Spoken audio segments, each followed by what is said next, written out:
Bonjour. Le rappel à Dieu de Mamadou Diop et la démission du magistrat Dème font la une de l'actualité. Un grand orfèvre de la décentralisation est parti. C'est ainsi que Rewmi Quotidien pleure l'ancien maire de Dakar. Ce journal renseigne que l'ancien maire de Dakar est décédé hier à l'âge de 82 ans et la levée du corps est prévue aujourd'hui à l'hôpital principal, suivi de l'enterrement au cimetière de Yoff Mbelelan. Dressant le parcours d'un combattant, Rewmi indique qu'officier supérieur Mamadou Diop, né le 9 mai 1936 à Dakar, a été le maire de la capitale de 1984 à 2002. C'est en 1956 qu'il a été incorporé dans l'armée française et affecté au Niger puis en Algérie. Et en 1960, il devient lieutenant et revient au Sénégal au mois de novembre de la même année pour intégrer la gendarmerie nationale. Il a commandé la compagnie de gendarmerie de Sine Saloum et celle du Sénégal oriental, signale toujours Rewmi Quotidien qui donne plus de détails à sa page 4. Dakar, père Diop le maire, note le quotidien. Direct Info livre les réactions de différentes personnalités, notamment Khalifa Sall qui soutient avoir perdu un ami. Je salue la mémoire d'un combattant inlassable, déclare pour sa part Pape Diop, pendant qu'Abdoul Mbaye qualifie d'énormes pertes pour le Sénégal le décès de Mamadou Diop.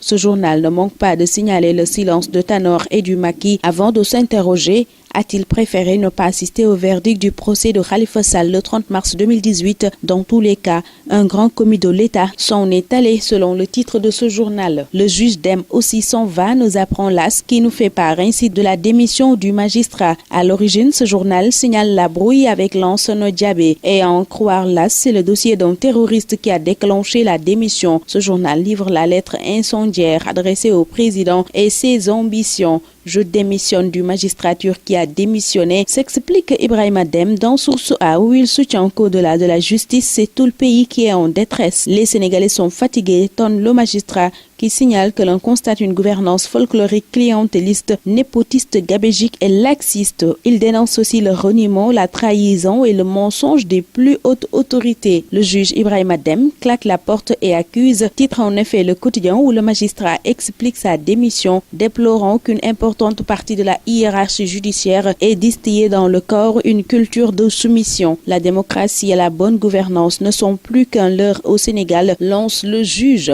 Réquisitoire magistral, titre le quotidien qui évoque aussi la démission fracassante du juge Ibrahima Dème. Selon le magistrat, en lieu et place d'une gouvernance sobre et vertueuse, une gouvernance folklorique, clientéliste et gabégique est notée. Il rejoint et confirme ainsi Modignan qui explique dans Walf Quotidien comment Cheikhou Oumar Anne a pillé le coude. Pendant ce temps, Source A nous parle du COSEC qu'il qualifie de vache laitière pur sang, signalant une pluie de milliards de francs CFA distribués au patronat siégeant en CA. En effet, soutient ce journal, le Conseil sénégalais des chargeurs constitue une oasis de bonheur pour le patronat sénégalais. En effet, selon les informations de ce journal, s'il ne distribue pas à tour de bras des subventions de 40 millions de francs CFA aux organisations patronales qui siègent en conseil d'administration à l'image du CNP, du CNES, du GES et de l'UNACOIS, le COSEC est très enclin à dégainer plus vite que son ombre en faveur des chambres de commerce et chambres de métiers qui en font la demande d'appui. Au même moment, il y a aussi une pluie de milliards sur le Sénégal. Il s'agit des fonds de l'eurobond à Dakar, note Libération qui révèle que les 1200 milliards sont à la BCEAO depuis 10 jours. Le Trésor dégaine 60 milliards de francs CFA pour la dette intérieure et le directeur Afrique du FMI en réaction soutient dans ce quotidien que le Sénégal a réalisé des progrès impressionnants dans la mise en œuvre du PSE, ce qui a engendré une forte croissance économique, une réduction de la pauvreté et des améliorations du niveau de vie. Pendant ce temps, enquête signale la filière avicole en danger avec la reprise annoncée des importations de poulet.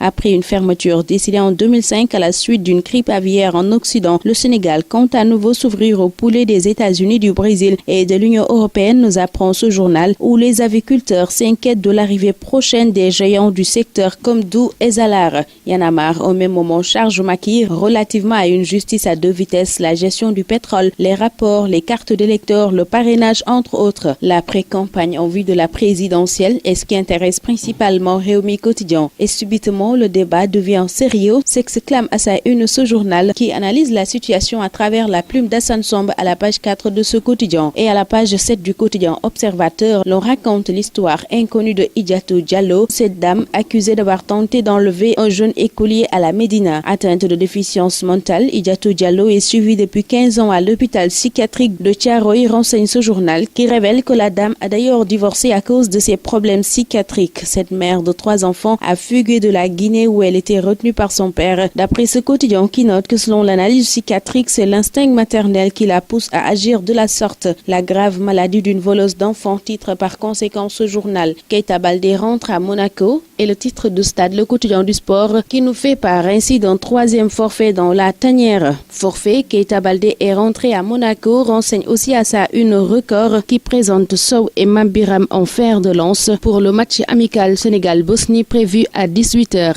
C'est tout pour ce tour des journaux. Très bonne lecture, excellente journée à tous.